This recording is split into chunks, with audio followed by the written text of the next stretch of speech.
Hey, good morning, everybody. Ty Garner here. Our L3 this morning was from the book of Jonah.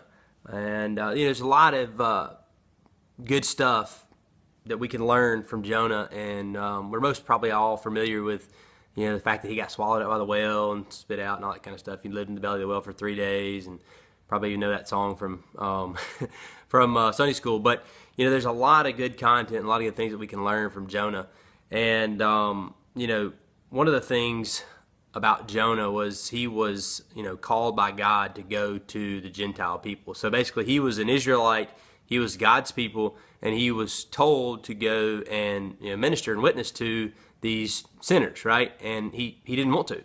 He was mad that God was even asking him to, so he ran from God. And he got on that boat, and the storms came, and when they figured out that it was Jonah, this is what the men on the boat said. It says, the men became extremely frightened, and they said to him, "How could you do this?" For the men knew he was fleeing from the presence of the Lord because he had told them.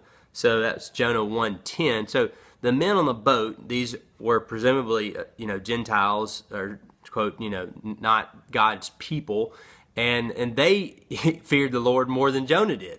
And so at that point, Jonah, he's like, "All right, you got me, God." So, one of the things is that if you are presumably following after God, you can't run from him. He's going to do whatever it takes to get you back and get you on track, get you on course to where he wants you to go.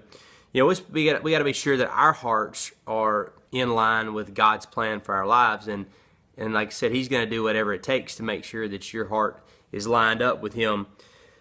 It says you cannot seek God's love and run from him at the same time. When you're running from God, he will do whatever it takes to get your attention. If you want more of God's love and power, you must be willing to do whatever he says. So if you want to be in line with God, then you have to be willing to do whatever he says. It's not always what we want to do, but you don't want to get swallowed up by a fish, do you?